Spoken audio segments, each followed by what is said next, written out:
fazendo obra ali. Então, talvez incomode um pouco e eu tenho que ir lá para a sala, mas daí eu aviso para vocês. A gente faz uma pausa rapidamente. Eu queria perguntar para vocês se vocês já viram esse vídeo aqui. Hoje nós vamos falar sobre Rússia, política da Rússia, o poder soviético no século XXI. Já passei esse vídeo aqui durante a aula para vocês?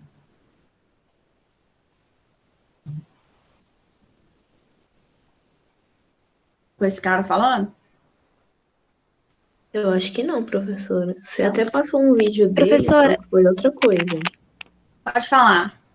eu acho que também foi o que a Riane falou. Eu lembro que passou um vídeo deles, mas não sobre isso. Tá bom. Eu vou. Esse vídeo eu tinha colocado lá no AVA para vocês darem uma olhada, sabe? Porque esse vídeo ele é importante, ele fala do lugar da Rússia no século XXI, e eu vi que a maioria não assistiu, então, como hoje a gente vai ter um tempo a mais, são 2 horários, e o videozinho são 10 minutos, então eu vou passar ele para vocês, e eu queria que vocês prestassem atenção em tudo que for falado e tentem responder a pergunta qual que é o papel da Rússia no século XXI, né? Até o final do vídeo, conseguir responder essa pergunta aí. Vou dar o play aqui. Dos Estados Unidos. Essa disputa permanente entre os dois polos marcou a história do século XX. Peraí. A Rússia é uma das maiores potências do mundo hoje. Em diversos contextos, é ela quem mais se opõe ao poder político e militar dos Estados Unidos. Essa disputa permanente entre os dois polos marcou a história do século XX. Mas não é só isso. A persistência da influência russa na política atual promete ser também uma das marcas do século XXI. Para entender o poder que a Rússia tem atualmente, é preciso voltar até pelo menos 1991. Foi nesse ano que o país surgiu da forma como é hoje, erguido sobre a herança e também sobre os escombros da União Soviética. Até então, o regime de partido único, o Partido Comunista, havia ditado os rumos não apenas dos russos e soviéticos, mas também de dezenas de outros países que orbitavam na esfera de influência política e econômica de Moscou. Esse poder comunista monolítico começou a balançar de fato no fim dos anos 1980, quando o então líder soviético Mikhail Gorbachev deu início a um programa de lenta abertura política, conhecido como Glasnost, e de abertura econômica gradual, conhecido como Perestroika. As reformas impulsionadas por Gorbachev eram uma tentativa de acomodar as tensões que se avolumavam no interior do bloco soviético. Essas tensões internas eram agravadas pelo alto custo da corrida armamentista com os Estados Unidos na Guerra Fria, quando os dois países disputavam a liderança no campo aeroespacial, militar, econômico, cultural e ideológico. A União Soviética foi dissolvida em 1991. O reformador Gorbachev caiu e, em seu lugar, assumiu o primeiro presidente eleito da Rússia, Boris Yeltsin. Todas as demais antigas repúblicas soviéticas se espalharam em novos estados soberanos. Nesse rearranjo, a Rússia emergiu como o maior país do bloco e o maior país do mundo em extensão territorial. Mas a entrada russa no mundo capitalista foi turbulenta. Em vez da abertura gradual tentada por Gorbachev, Yeltsin apostou num choque de capitalismo. O país deu início a uma onda de privatizações de suas empresas estatais. A economia russa foi aberta para companhias estrangeiras que entraram no mercado de quase 150 milhões de consumidores. Esse era um mercado novo, inexplorado e ávido pelo contato com o Ocidente. Antigos burocratas soviéticos converteram-se em oligarcas. Surgiu uma classe de novos milionários russos, grandes magnatas, muitos deles envolvidos com corrupção e com o crime organizado. Toda essa turbulência da abertura levou o país a um novo tipo de crise provocada pela dinâmica do capitalismo e por liberdades civis recém-conquistadas. Em 1993, foi a vez da crise política. Pressionado por opositores, Yeltsin dissolveu o parlamento e reprimiu manifestações em Moscou, deixando dezenas de mortos. Ainda assim, ele foi eleito para um segundo mandato em 1996, vencendo um adversário do Partido Comunista no segundo turno. Em 1998, foi a vez da crise econômica. Endividado, mergulhado na inflação e no desemprego, o país deu um calote na dívida externa, provocando efeitos negativos na economia global. Internamente, houve uma grande piora nos indicadores sociais em relação à era soviética. O índice de desenvolvimento humano e o PIB per capita caíram durante toda a década de 1990. E a expectativa de vida, que era de 69 anos em 1988, passou a ser de 64 anos em 1994. A soma das crises marcou o fim do segundo mandato de Boris Yeltsin. Desgastado e acuado, acusado pela imprensa russa de comparecer bêbado às cerimônias públicas, o primeiro presidente eleito do país anunciou em rede nacional que estava deixando o cargo. A renúncia de Yeltsin em 1999 marcou a ascensão de seu então vice-presidente Vladimir Putin ao poder. O ex-agente da KGB, o temido Serviço Secreto Soviético, se converteria a partir de então num líder hegemônico dentro da Rússia. Nenhum outro político seria capaz de rivalizar com Putin pelas décadas seguintes. Depois de substituir Yeltsin por um ano, Putin disputou e venceu sua primeira eleição presidencial no ano 2000. Ele obteve 53% dos votos, e esse era só o começo. Liquidação Dia dos Pais 8 do 8, com cupom de frete grátis, sem valor mínimo. Baixe agora a Shopee. Em 2004 veio nova vitória eleitoral, e Putin foi reeleito presidente para um novo mandato de 4 anos, desta vez com quase 72% dos votos. Sob os primeiros anos Putin vieram anos de melhorias em indicadores importantes. A expectativa de vida, por exemplo, que era de 65 anos quando Putin chegou ao Kremlin em 1999, passou a ser de 68 em 2008. E o índice de desenvolvimento humano pulou para patamares acima dos registrados ainda na União Soviética. Nesse período, o presidente russo concentrou poderes. Além de assegurar a maioria na Duma e no Conselho, que são os dois órgãos do legislativo russo, Putin também ampliou o uso da inteligência e da polícia para reprimir movimentos da sociedade civil. Ele sufocou violentamente movimentos separatistas na região rebelde da Chechênia e pouco fez para solucionar assassinatos de críticos de seu governo em Moscou. Não podendo disputar a presidência pela terceira vez seguida, Putin indicou um apagado afilhado político, Dmitry Medvedev, para assumir o cargo, enquanto ele mesmo migrou para a posição de primeiro-ministro. Em sistemas semipresidencialistas como o russo, o presidente é o chefe de Estado e o primeiro-ministro é o chefe de governo. Mas essa divisão formal não manteve Putin longe do controle de quase todos os assuntos do país, mesmo quando ele permaneceu na função de premier de 2008 a 2012. Medvedev nunca chegou perto de fazer sombra a Putin, muito menos qualquer figura da oposição. Um de seus maiores antagonistas, Alexei Navalny, até conseguiu mobilizar algumas manifestações de rua contra Putin a partir de 2008, mas a oposição nunca decolou, em grande medida por causa da violência e da perseguição denunciadas por organizações internacionais de direitos humanos e por outros países. Putin voltou a disputar a presidência em 2012 e voltou a vencer, só que dessa vez o mandato presidencial já não era de 4 anos, mas de 6, graças a uma reforma constitucional. A coesão interna deu impulso às grandes pretensões internacionais da Rússia atual. O orçamento militar da Rússia foi multiplicado por mais de 12 vezes entre os anos de 1999 e de 2012. A ameaça nuclear, que havia sido a tônica dos anos soviéticos, arrefeceu. Prova disso é que o número de ogivas nucleares russas passou de pouco mais de 35 mil em 1989 para pouco mais de 4 mil em 2014. O país é o segundo maior exportador mundial de armas, atrás apenas dos Estados Unidos. Mas o lance internacional mais ambicioso da era Putin ocorreu em 2014, quando a Rússia tomou para si o território da Crimeia. O movimento envolveu uma mistura de pressão militar e política exercida sobre o governo da Ucrânia, que vinha se aproximando da União Europeia. Além de colocar seus militares na Crimeia, Putin respaldou a realização de um referendo no qual os moradores da península decidiram deixar a Ucrânia e unir-se à Rússia. Os Estados Unidos e as potências europeias protestaram, mas Putin não deu ouvidos. Esse lance é o melhor exemplo da disputa latente entre a Rússia e as potências do Ocidente. Assim como acontecia com a União Soviética na Guerra Fria, os russos tentam manter um cordão de aliados numa zona tampão formada pelos países do leste europeu. Mas esse movimento não está restrito apenas às ex-repúblicas soviéticas. Putin transformou-se desde 2015 no maior fiador militar do governo de Bashar al-Assad na Síria também, e estendeu seus interesses até mesmo sobre a Venezuela, aqui na América Latina, na fronteira com o Brasil.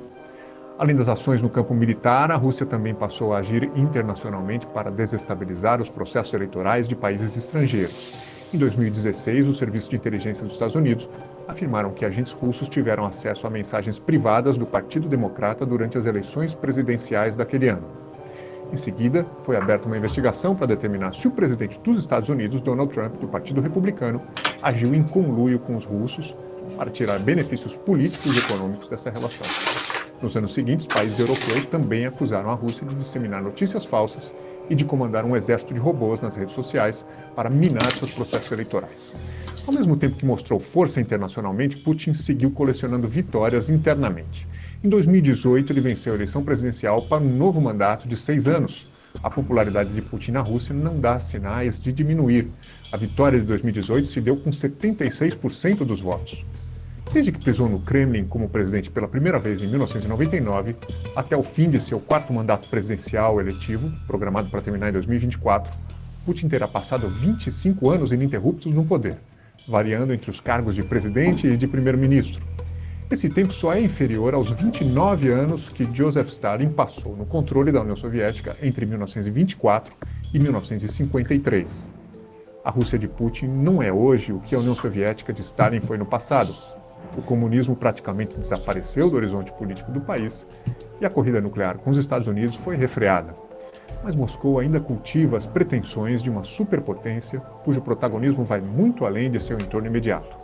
Putin mantém características de um autocrata, o jornalismo exercido com importantes restrições no país, os movimentos civis têm pouco espaço e a oposição é quase totalmente ausente. A violenta repressão contra os direitos LGBTI tornou-se uma marca negativa da Rússia atual, uma marca conhecida internacionalmente, sobretudo durante a Copa do Mundo de 2018, quando turistas foram instruídos a não demonstrar afeto em relação a pessoas do mesmo sexo. Os contornos dessa nova Rússia seduzem líderes em muitas partes, inclusive no Ocidente, e desafiam o modelo de democracia liberal imposto pelos Estados Unidos. Passadas décadas desde a ruína soviética, Moscou segue sendo um polo incontornável de poder e de influência para todo mundo. Se você gostou do vídeo, dê um like e inscreva-se em nosso canal. Nós temos uma série de vídeos que explicam a história de diversos países que foram citados aqui e que tiveram um papel importante na Guerra Fria. E assine o Nexo Jornal.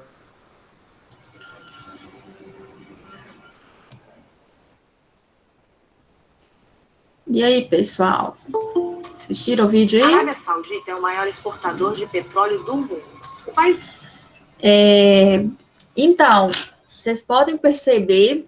Cadê, gente? Todo mundo aí. Eu quero ver a carinha de vocês. Está todo mundo aqui sem a câmera ligada. Por favor.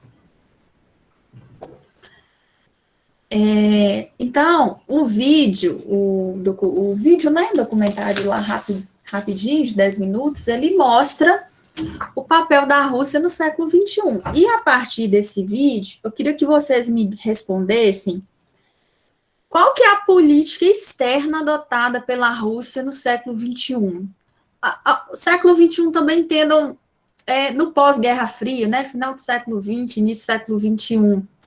Como que esse país vem se posicionando no cenário mundial, nessa reconfiguração política que o mundo passou, né, com o fim da Guerra Fria, e a Rússia, ela não perdeu aquela importância que ela tinha, né? Nós estamos num outro cenário, é um cenário capitalista, e embora a Rússia, nós já conversamos sobre isso, seja um país capitalista, ela não perdeu o espaço, apesar de ser subdesenvolvida, emergente, né? Ela ainda tem um papel importante no cenário internacional. E qual que é essa política externa que a Rússia adota? O vídeo falou muito disso também, mas como que nós podemos resumir esse posicionamento?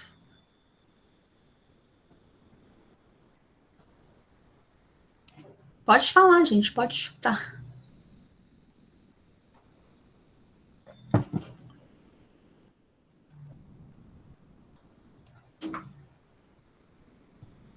Oi, gente, vocês estão aí? Toque, toque.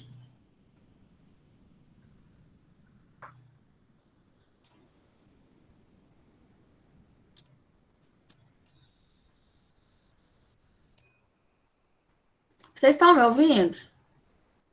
Ô, professora, tô ouvindo. Eles querem se aliar com outros países que têm esse pensamento político, não é? É, o pensamento, digamos, político-econômico que vigora no mundo é o capitalista, né? A Rússia nada mais fez que entrou nesse mundo capitalista e entrou, né, de forma estratégica, através de alianças com outros países, através das suas fontes energéticas, nas quais ela consegue trazer para si ali um domínio de vários territórios, principalmente ali da Europa Oriental, e também pela ONU, né, já que ela é um membro, faz parte do Conselho Permanente da ONU. Então, ela tem esse papel no século XXI, embora, né, nós já falamos, seja um país ali emergente, não é qualquer país emergente, é um país que tem ali até um receio em termos ali internacionais, porque a Rússia possui armas de destruição em massa, e o governo do Vladimir Putin, ele é bem positivo, né? Ele não é um governo, digamos que é um governo que tem uma opinião muito forte, né? Não é um governo que dialoga tanto, né? Quando o que está em questão é perder recursos naturais, é perder espaço, né, econômico. Então, ele vem atuando ali de maneira muito incisiva, inclusive ali colocando a possibilidade de guerras na eventualidade ali dele perder poder em alguma ali de suas áreas. Vamos falar aqui um pouco sobre esse mundo, né? A Rússia, ela sai lá de 1991, de um longo período ali do mundo bipolarizado, onde nós tínhamos ali a rivalidade com os Estados Unidos, capitalista. Esses dois blocos, eles eram antagônicos politicamente, ideologicamente, em termos econômicos, a política econômica adotada eram diferentes, uma priorizava o lucro, outra a economia para o bem-estar social, cultura, as questões militares, científicas. Em vários aspectos, esses dois blocos se rivalizavam.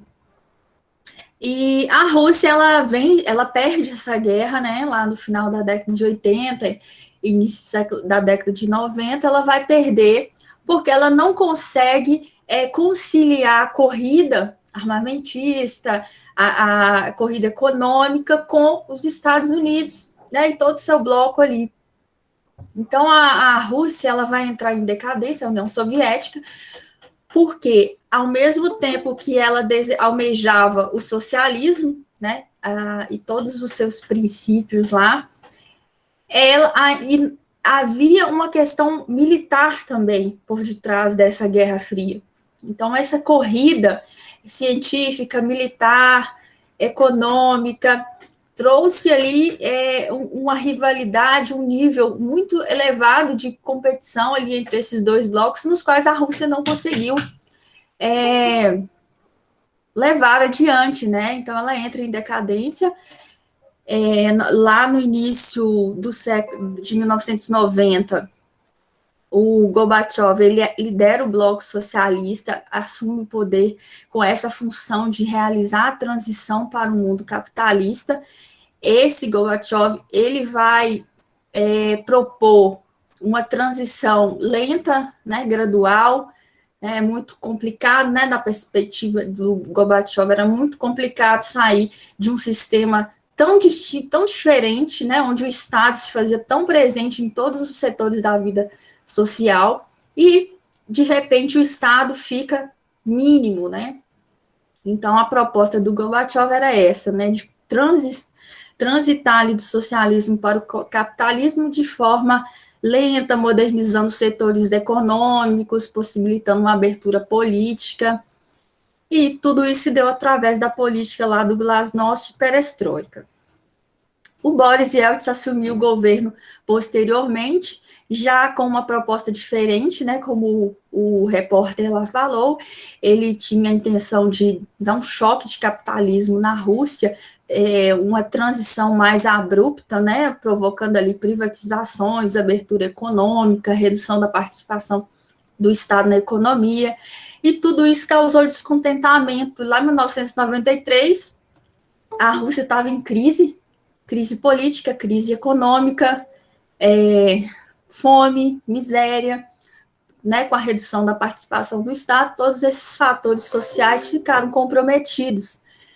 E mesmo em meio a essa crise política e econômica, em relação ao Boris Yeltsin, que quis fazer essa transição mais radical, ele conseguiu se reeleger e ficou no governo ali por mais até 1999.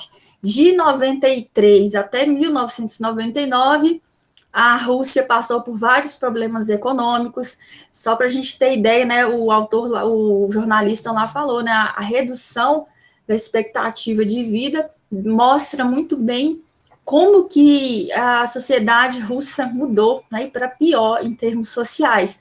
Em 1988, a expectativa de vida era de 69 anos, já em 98 era de 64 anos, uma redução de 5 anos, isso é muita coisa, né? Então, nós tivemos essa decadência, né, social e econômica, desemprego, inflação, endividamento, tudo isso ali piorando, agravando a situação da Rússia no pós-Guerra Fria. O Boris Yeltsin, ele vai renunciar em 99, e daí entra em cena, né, o Vladimir Putin, que é o atual presidente lá da Rússia. O Vladimir Putin, como o próprio jornalista falou, né, ele já fazia parte da KGB, já fazia parte da política lá da década de 90, em meio ali à política socialista da URSS, e ele continua na vida política após a Guerra Fria, né? E ele consegue ali assumir o poder lá no ano de 1999, substituindo o Boris Yeltsin, e no ano seguinte ele vence as eleições. E com o governo do Vladimir Putin, várias questões melhoraram, né? E, inclusive, já no seu primeiro mandato, ele já colocou as cartas de como ele iria ali governar o país. Então, ele começa a adotar uma política ali mais impositiva, abafando os movimentos separatistas, não concordando com esses movimentos separatistas, como no caso da Chechênia, né? Que a Rússia não abre mão, porque passam importantes gasodutos nesse território da Chechênia, então a Rússia não abre mão.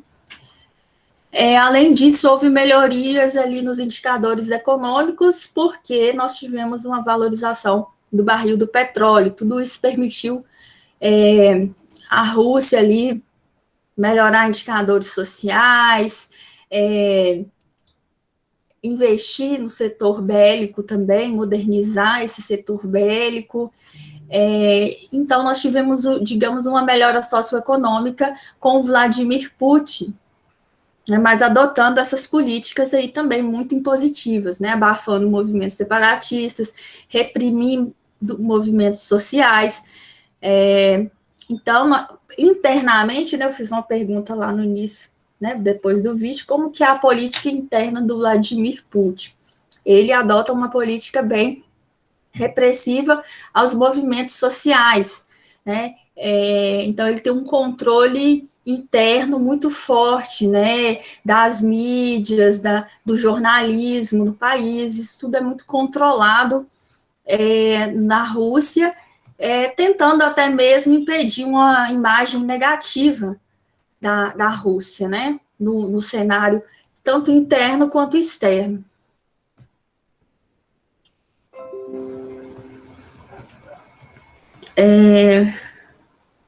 A Rússia ali investiu muito em armamentos, como eu falei, modernizou seus armamentos, é o segundo maior exportador de armas do mundo, atrás apenas dos Estados Unidos. Em 2014, digamos que foi o conflito territorial que expôs muito a Rússia no cenário internacional, porque essa anexação ela foi considerada como ilegal, né, no cenário internacional, inclusive mesmo pela ONU. E o Vladimir Putin fez isso porque não aceitou, não viu com bons olhos a aproximação ali da Ucrânia com a União Europeia. A Ucrânia tem uma economia dentro do contexto ali da CEI, a segunda ou terceira maior economia da CEI, quando ela participava, né, da CEI. Então, essa região ali, nós temos vários gasodutos nesse território da Ucrânia também, que dá passagem ao gás que é vendido para a Europa.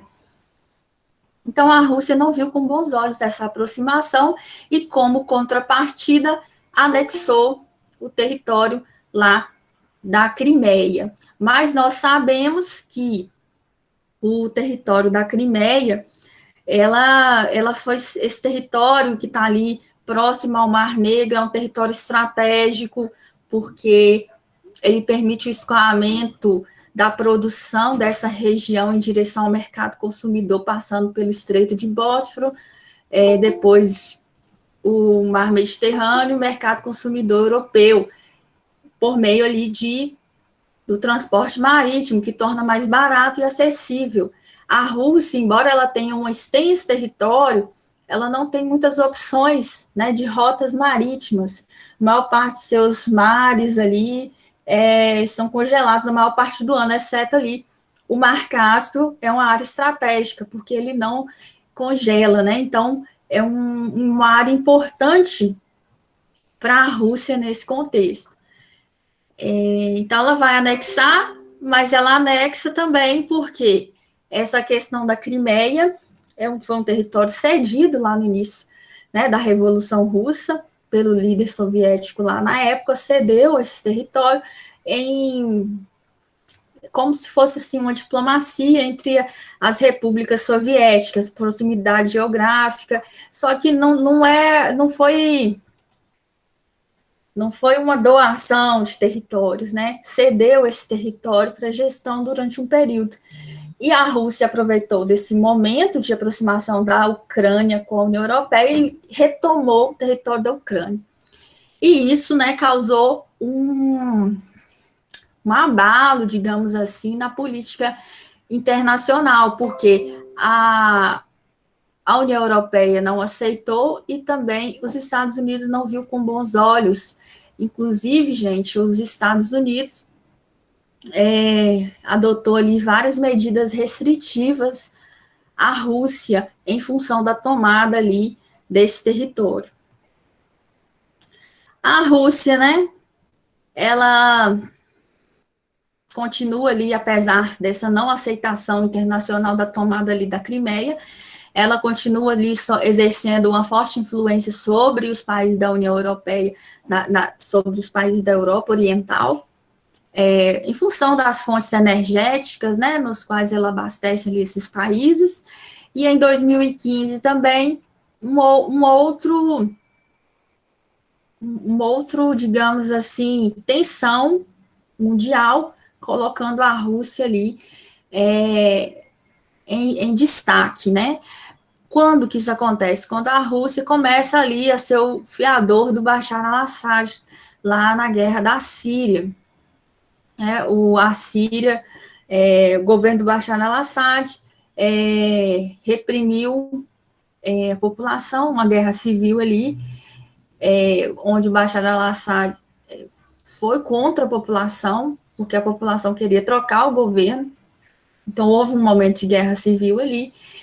Nesse ambiente de conflito, de não estabilidade política no território, o Estado Islâmico se aproveita desse momento para expandir a sua influência sobre o território da Síria.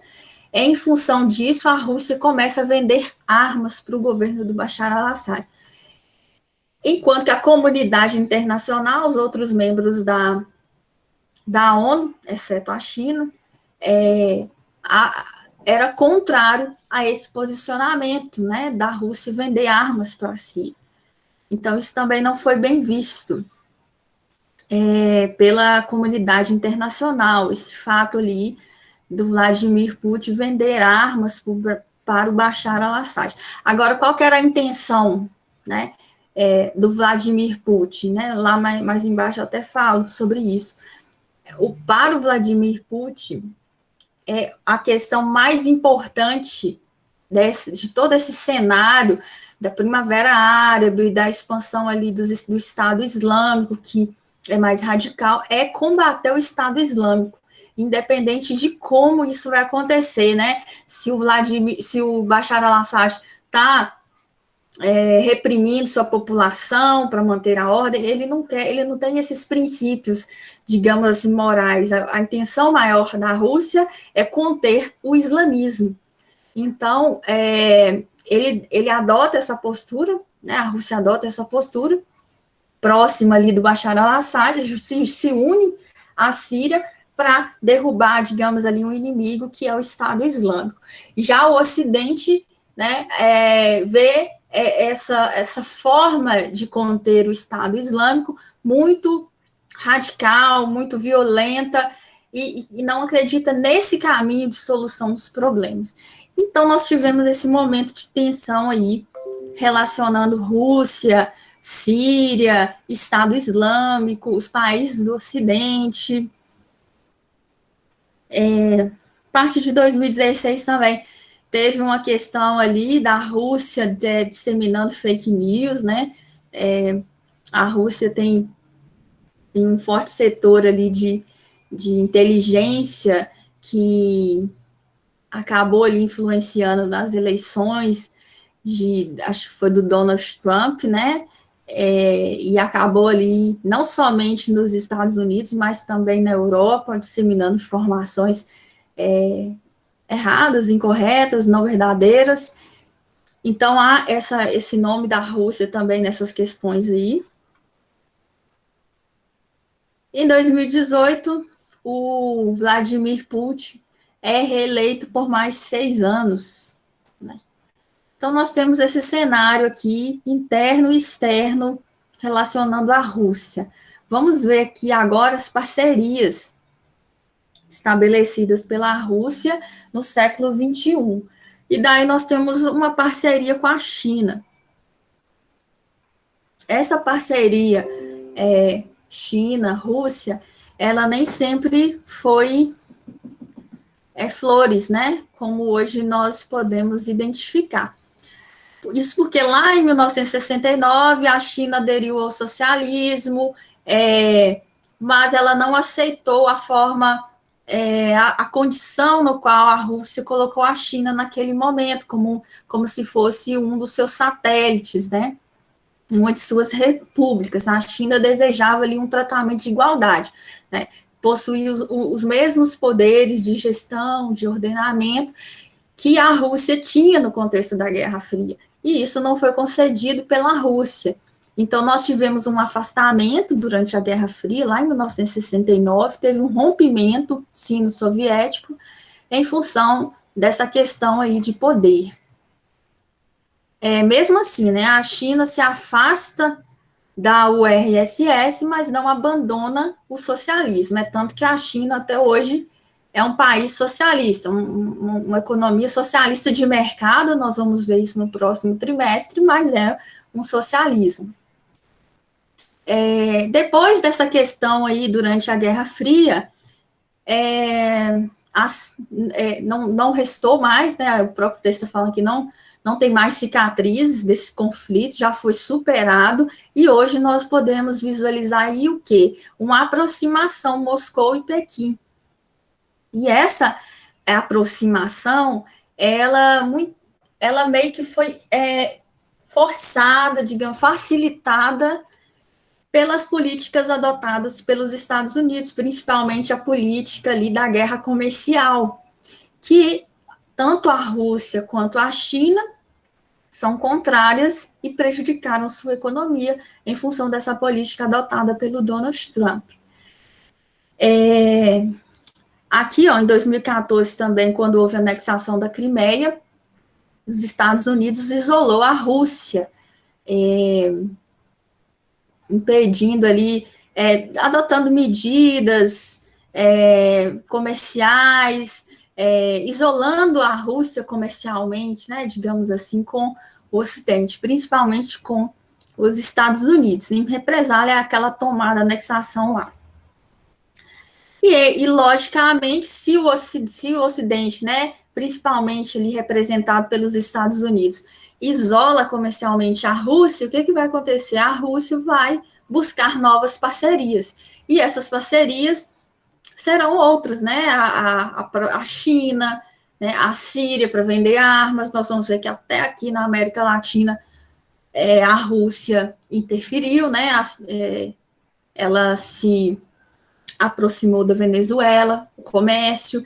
Então, a Rússia vai buscar novas alternativas comerciais. O que muito, né, como nós falamos aqui, o que mais aproximou os russos e os chineses desde 2016, digamos assim, é a guerra comercial. É preciso entender essa guerra comercial, viu, pessoal? A gente já falou dela durante o trimestre. Vou explicar aqui novamente. Nós sabemos que o Donald Trump, ele assumiu a presidência com o lema América para os americanos, né? E o que isso quer dizer? A intenção do Donald Trump era fortalecer a indústria nacional, dando ali incentivos e condições para que essa indústria permanecesse no território, gerasse empregos, tributos, né, impostos, mas que não saísse do país, como a maior parte das multinacionais, elas estão localizadas na Ásia, na América Latina, né, onde os fatores locacionais são mais atrativos. Então, o Donald Trump, ele tinha essa intenção de fortalecer a indústria americana para que ela pudesse permanecer nos territórios. A intenção também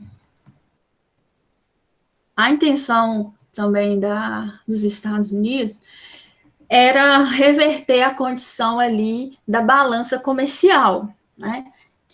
O que é a balança comercial? É o saldo de exportação e exportação. E no caso do saldo da balança comercial com a China, ela estava negativa, ou seja, os Estados Unidos mais importa da China do que exporta para a China. Ou seja, mais compra do que gasta, mais gasta, né, comprando da China, do que ganha, vendendo. E ele queria reverter essa situação, tornando a balança positiva. E como que você faz isso? Né? Tributando, né? Então, para não entrar produtos chineses dentro do território estadunidense, o Donald Trump começou a taxar. Tudo que vinha da China vinha com certo preço, mas lá na alfândega tinha a tributação, né, que elevava o preço e tornava inviável essa importação. Então, a economia chinesa ficou muito prejudicada com essa política comercial adotada pelo Donald Trump. Não somente a China, mas também o Brasil ficou prejudicado, nossa indústria siderúrgica foi muito afetada. Essa política do Donald Trump, ela foi generalizada, né? Inclusive, teve uma reelaboração do NAFTA, né, tornando ali o acordo do NAFTA mais positivo para os Estados Unidos do que para o Canadá e para o México, mas muito por essa questão aqui da política do Donald Trump favorecer as indústrias nacionais. Então, olha aqui, como argumento de que busca proteger os produtos norte-americanos e reverter o déficit comercial que os Estados Unidos têm com a China, Trump vem anunciando desde 2018 tarifas sobre produtos importados do país asiático. O objetivo é dificultar a entrada de produtos chineses aos Estados Unidos, o que estimula a produção interna. Já que está difícil para importar, porque está muito caro com a tributação, vamos produzir nós mesmos aqui no nosso território. Isso vai estimular a indústria nacional. O governo da China, por sua vez, tem reagido a esses anúncios, né, de tributação com retaliações, né, chegando a impor também tarifas para os norte-americanos. A China, né, acusa essa política aí dos Estados Unidos como terrorismo econômico. O Putin também vai chamar essa política de um egoísmo desenfreado, né? Inclusive, os Estados Unidos ali vem se posicionando contrário às medidas, aos interesses, às obras de infraestrutura adotadas pela Rússia para integrar a sua economia ali, o seu comércio, e isso acaba prejudicando a Rússia de alguma maneira, dificultando essas obras de infraestrutura para fortalecer o comércio da Rússia com a China. E muitas vezes ali com sanções, tributação de produtos que vai afetar essa produção. Então, logicamente que com tudo isso, né, essa política do Donald Trump vai aproximar esses dois gigantes, né, a Rússia e a China.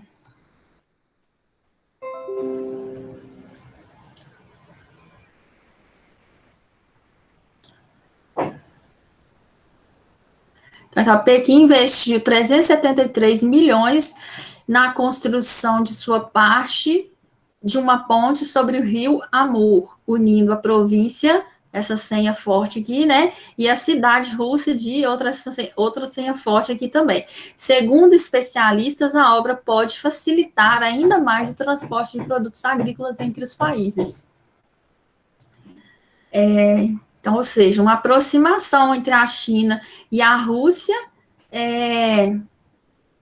com obras de infraestrutura aí que vão fortalecer o comércio entre esses dois países. Esses dois países vêm aprimorando ali as suas políticas, facilitando o comércio. A China tem reduzido ali suas importações de gás dos Estados Unidos nos últimos meses, e a falta desse produto poderá ser compensada quando começar a operar um oleoduto que ligará a Sibéria à China, né? Então, tanto a China quanto a Rússia vêm buscando alternativas à economia norte-americana, porque os Estados Unidos é a maior economia do mundo. Por quê? Porque praticamente todos os países do mundo comercializam com os Estados Unidos. Então, acaba gerando uma interdependência. Muito mais desses outros países para com os Estados Unidos do que os Estados Unidos para com esses outros países. Então, no século XXI, o que vem acontecendo? Esses países vêm buscando criar soluções alternativas a essa economia americana.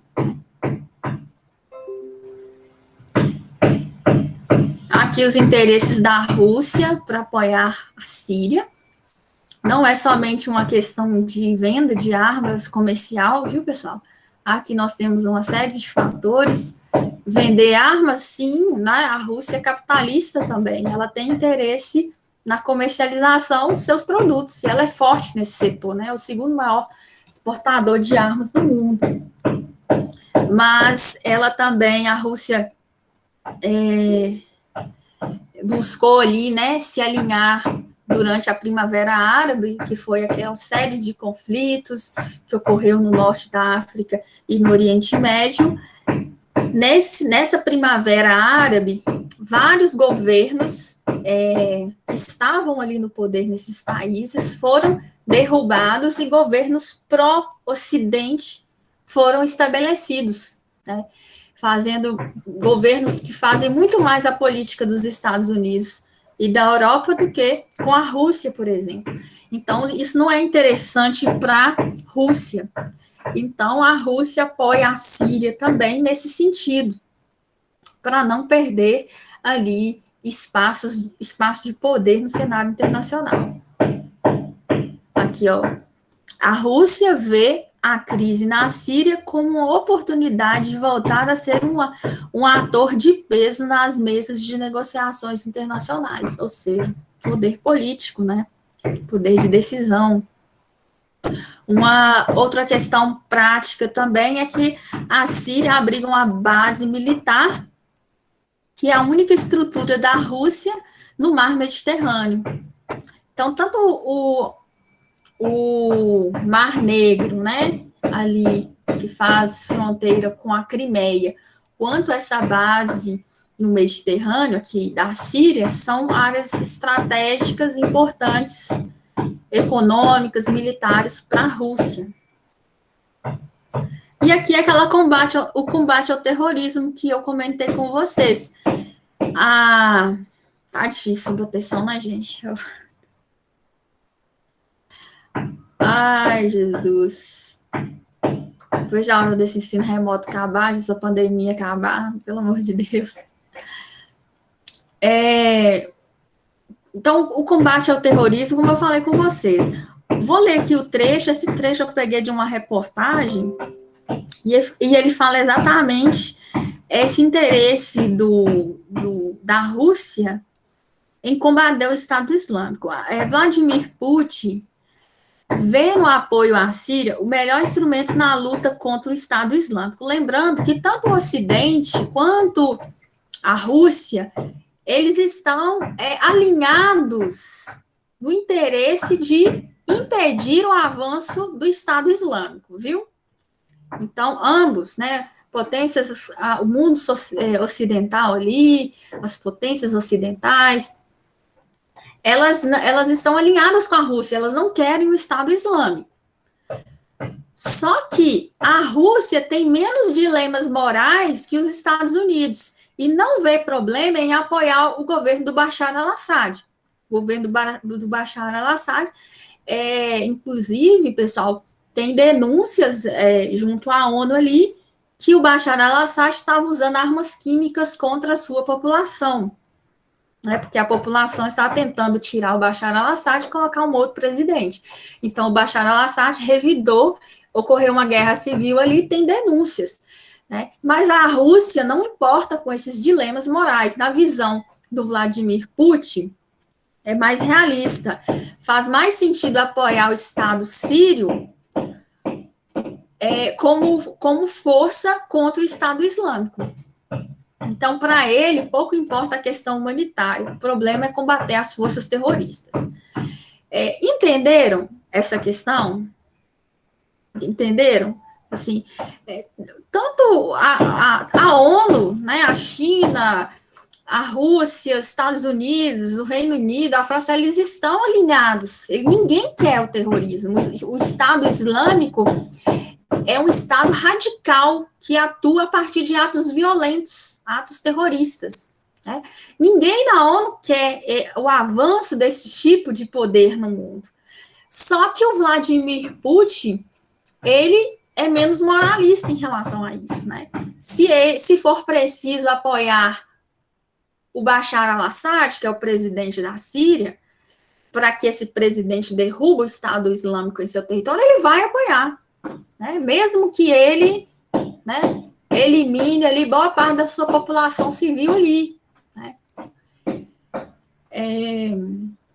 Então, tem essa questão aí também. A questão da Venezuela.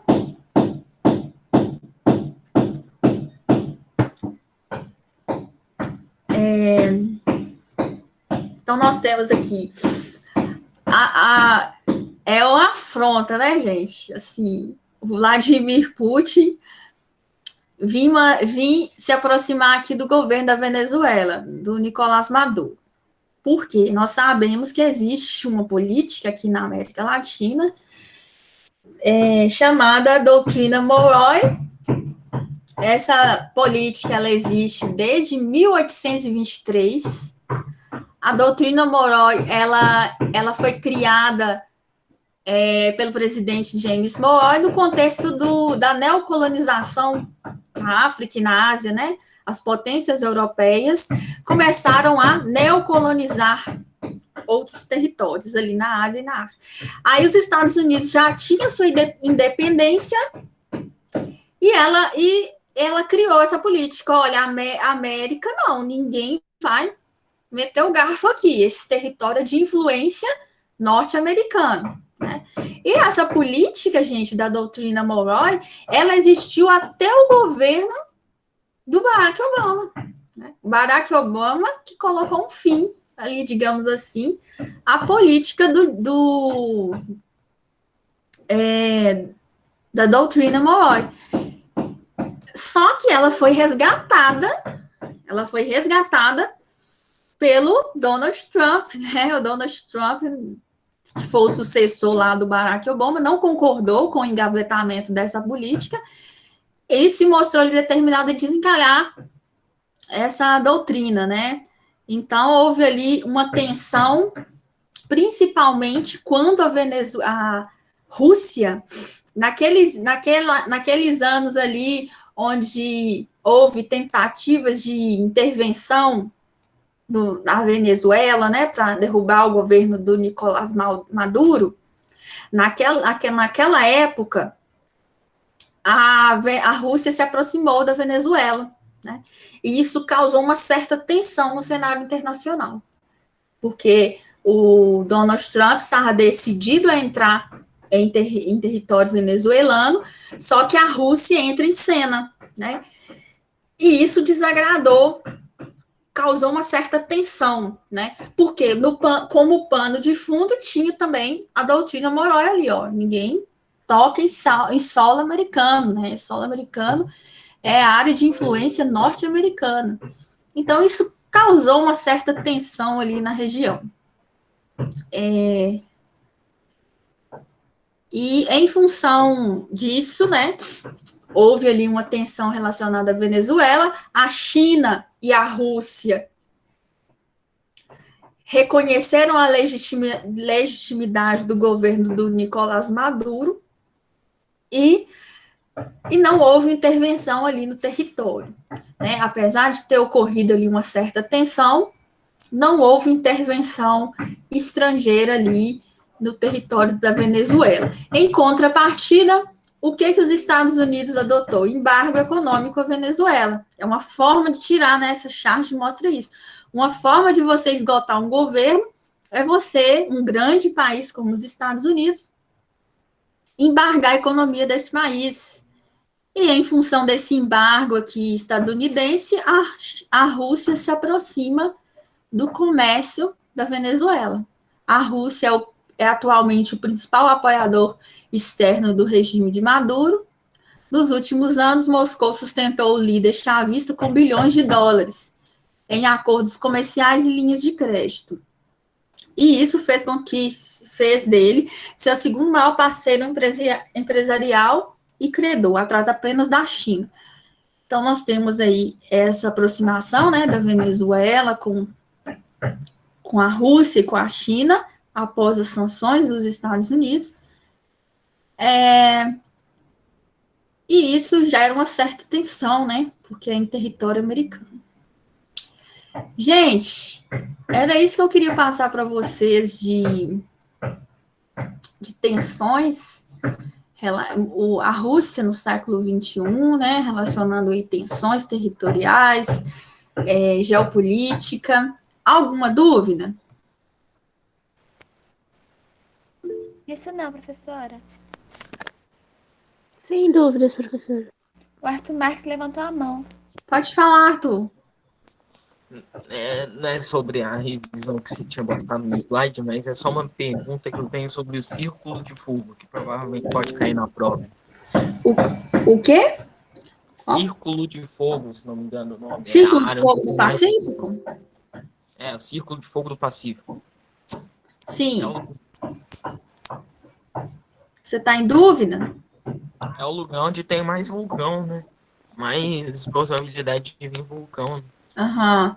Ali, pessoal, nessa região ali do Pacífico, nós falamos, foi ontem, né? Foi ontem? Foi. É uma região ali pegando ali o Sudeste Asiático, o norte, o leste ali da Rússia, chegando até ali na costa americana, tanto do norte quanto do sul, forma um círculo, né? E esse círculo, o que acontece ali? Convergência de placas tectônicas. Então, nós temos placa euroasiática se convergindo com placa do Pacífico, placa da Filipinas convergindo com placa do Pacífico, placa australiana se convergindo com placa do Pacífico, em torno de todo o Pacífico ali, ó. O Oceano Pacífico ele é imenso, mas em suas bordas há uma série de placas em choque, né? E nós sabemos que na convergência de placas tectônicas, nós temos ali vulcanismos, maremotos, formação de ilhas, uma série de eventos geológicos intensos, né, mais violentos ali.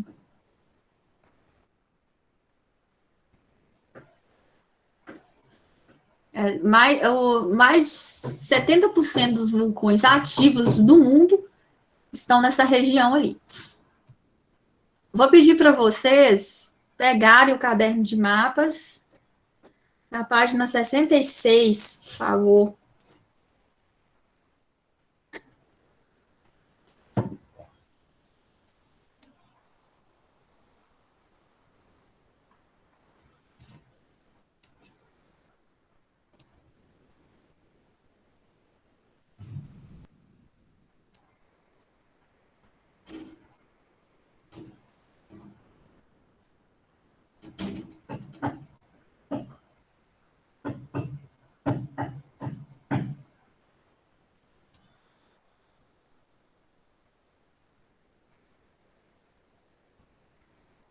Ô, professora, antes da senhora avançar para Geografia em Mapas, tem como a senhora falar só mais uma vez sobre a Guerra da Crimeia para eu anotar tudo certinho?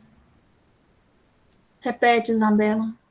Não, para a senhora, eu estou pedindo para a senhora falar só mais uma vez sobre a Guerra da Crimeia para eu anotar tudo certinho. Tá. Ó, a Crimeia é uma península que está localizada às margens do Mar Negro. Tá?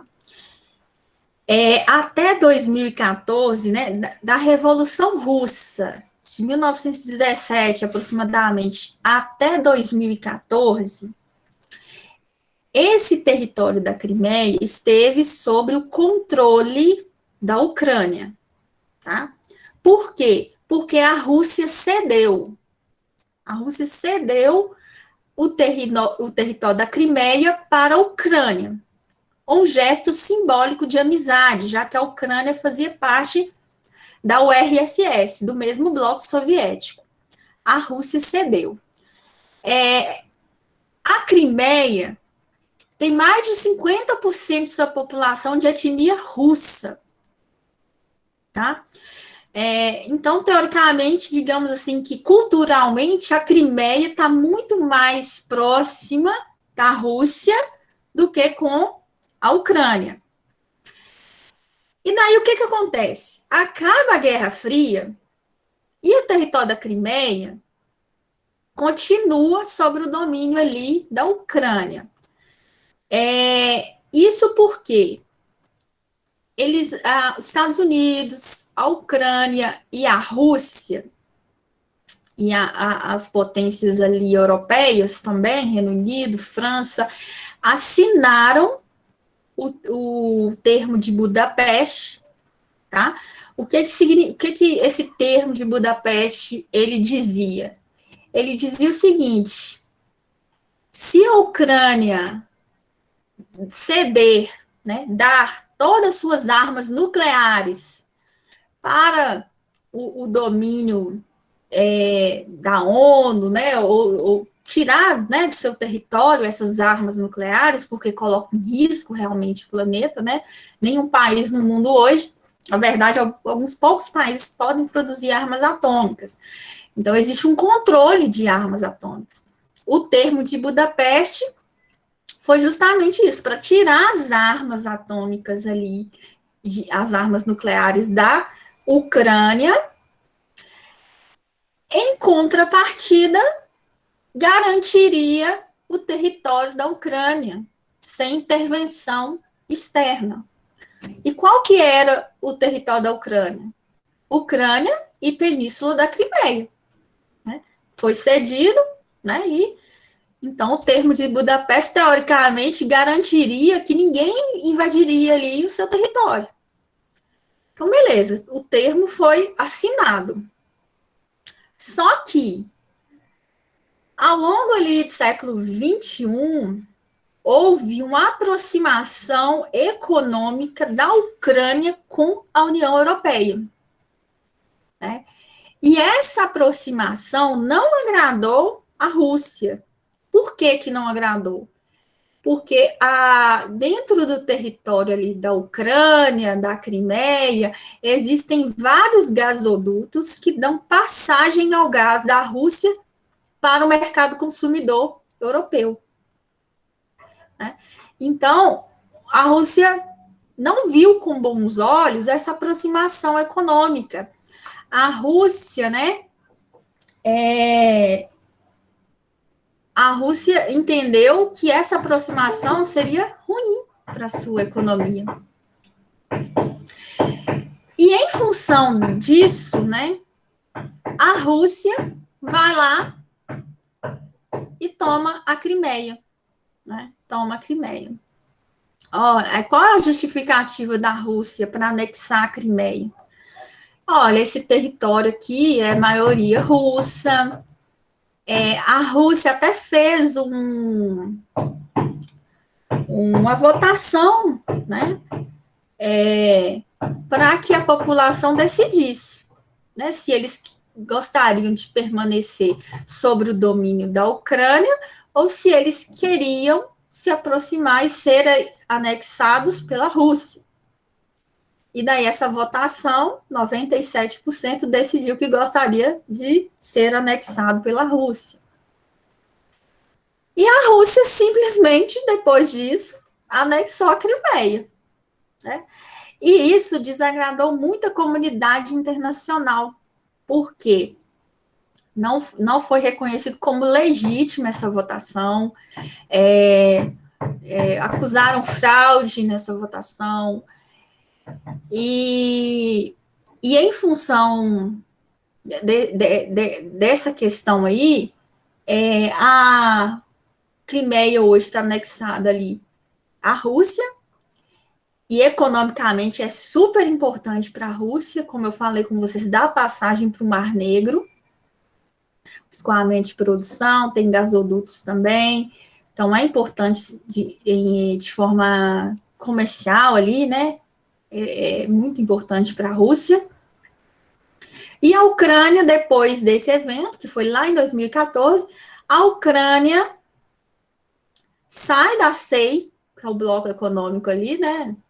Que ela fazia parte junto com a Rússia e outros países, e se aproxima a economia da União Europeia.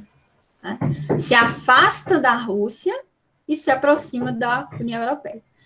Várias questões ali ocorreram, né? O PIB da Ucrânia reduziu, a pobreza aumentou, porque o abastecimento energético da Ucrânia vem da Rússia,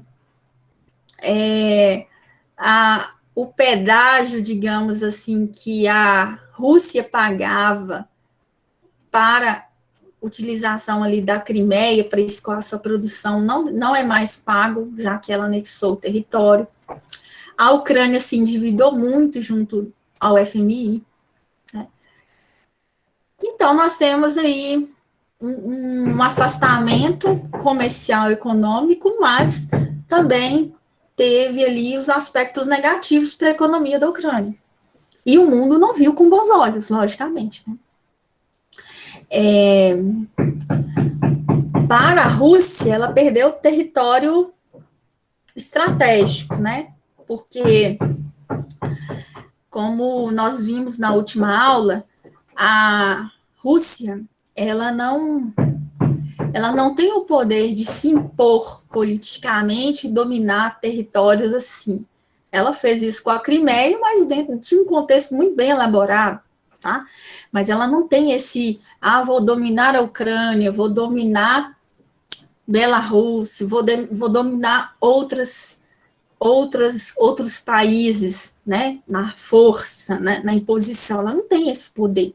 Ela segue, né, digamos, o script internacional, né, das normas da ONU, do reconhecimento das nações. Só que, então, ela reconheceu essa aproximação da Ucrânia como uma perda de influência econômica, né, perdeu territórios, digamos assim, econômicos, e a Ucrânia, ela é um território estratégico, ela está bem ali na fronteira do mercado consumidor europeu com a Rússia, ela é importante, ela é o caminho de passagem do gás, né? E os gasodutos são da Ucrânia. Então, ter a Ucrânia consigo, com a Rússia, era muito mais interessante do que hoje, como ela está muito mais próxima da União Europeia, né?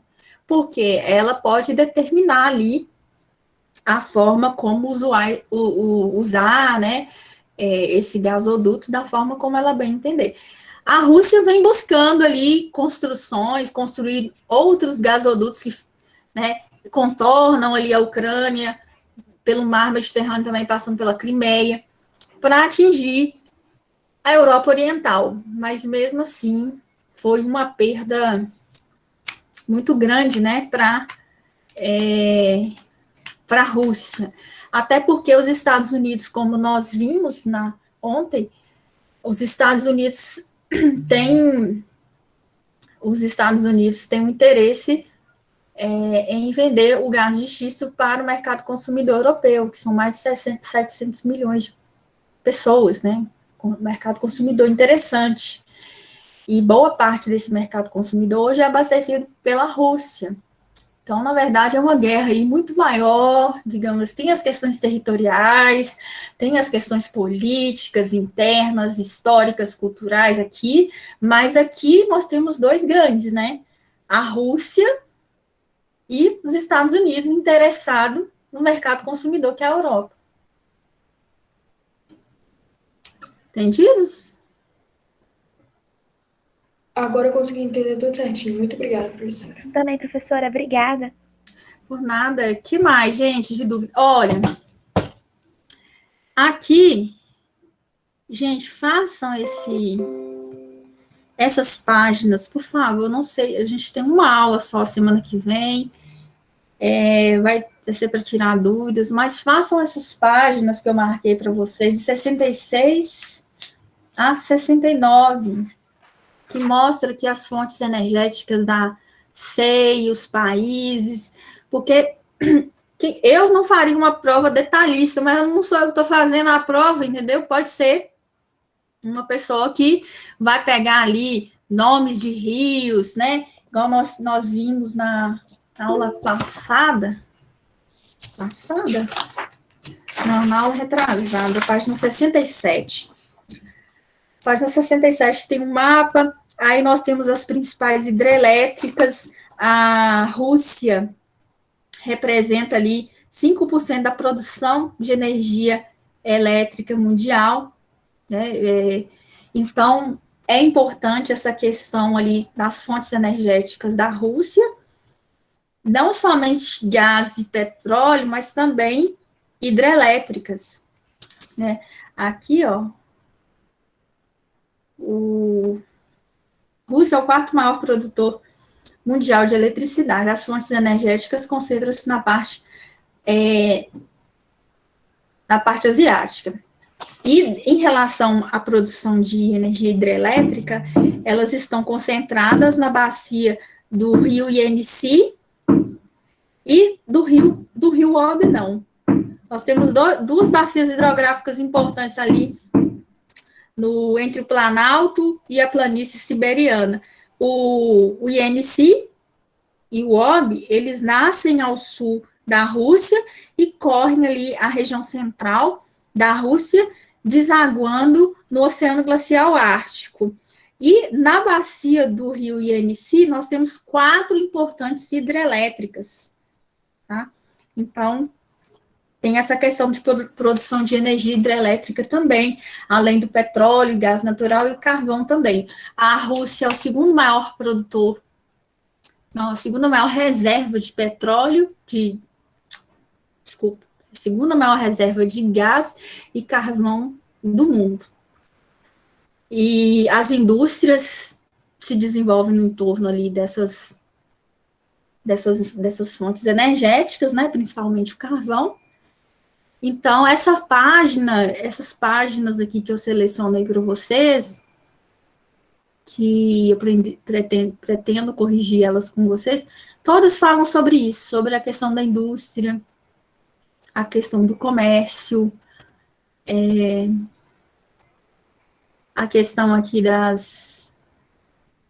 isso aqui nós já vimos, estudamos aqui as principais áreas industrializadas, uma concentração da economia no setor energético, ela exporta muito fontes energéticas e importa bens de consumo, máquinas e bens industrializados em geral.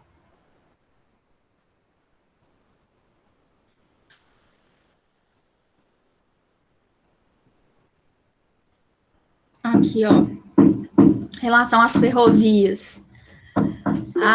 O gabarito, viu, gente, do caderno de mapas está lá no AVA. Inclusive, gente, eu não acredito que só 30 pessoas fizeram o caderno de mapas. É isso mesmo?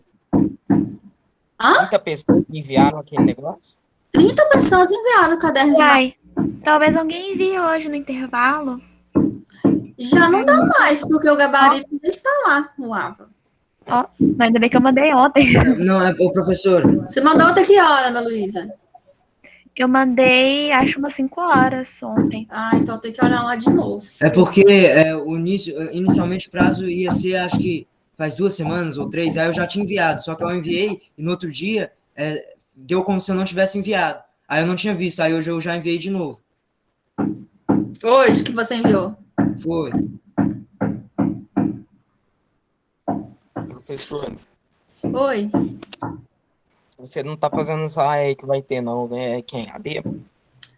Ah, é um professor lá de Manaus, gente. Professor lá de Manaus. Não sei quem é, não sei qual é o estúdio. É porque o prazo da tarefa era até hoje, meio-dia. Ah, tá. Era até hoje, que tá lá no sistema. Entendi, deve ser por Tá isso. faltando ainda 1h30 para enviar. Ah, entendi. Nossa, e eu já encaminhei inclusive as notas, vou falar aqui para o capitão. Quanto que vai rolar a segunda AP de geografia? Não vai ter segunda AP de geografia, gente. Nós tivemos 2 avaliações no trimestre de geografia. A primeira AP que nós corrigimos ontem e a nota da feira.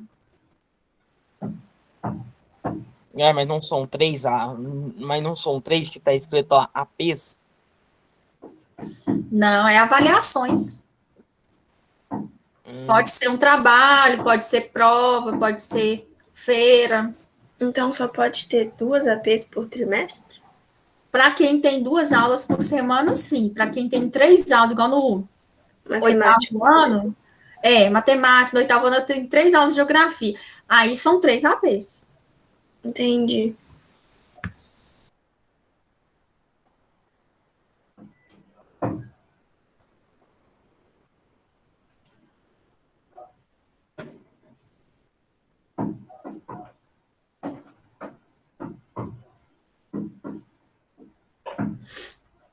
Então tá, eu falei aqui para o capitão.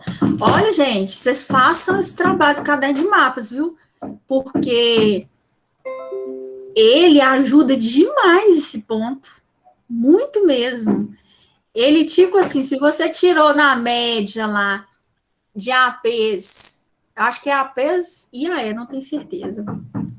Se você tirou 5, por exemplo, nas médias das avaliações, o ponto extra não entra na média, ele soma com o valor das médias. Então, você vai, se todos os trabalhos e produtos você for com 5 na média, aí com o ponto bônus você fica com 6. Entendeu? Ele é aquele ponto de salvar o trimestre. Não deixe de entregar. Professora, Oi. o ponto bônus é até hoje, meio-dia, né? Os meninos estão falando aqui que eu tinha colocado até hoje. Eu achei que já tinha passado o prazo, mas é porque eu... Mas você vai avaliar o que a gente vai enviar, ou se enviar, vai ganhar um ponto. Olha, teve gente que tirou 0,2. Eu estou olhando, eu estou avaliando quem fez completo, são 22 páginas, quem coloriu os mapas, quem não deixou em branco. Entendeu? Se você conseguiu atender esses critérios aí, você ganha o ponto bônus. Quando que você vai lançar esse ponto?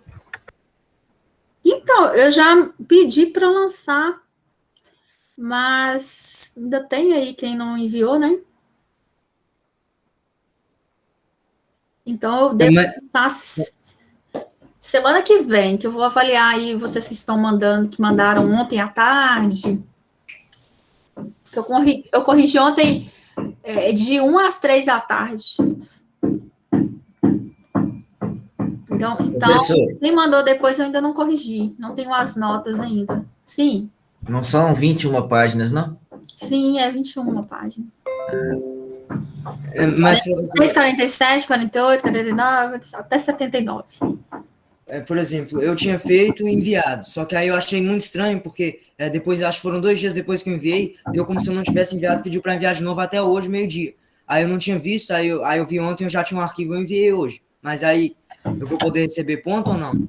Quer ver? Só um minuto, que eu vou pegar quem fez.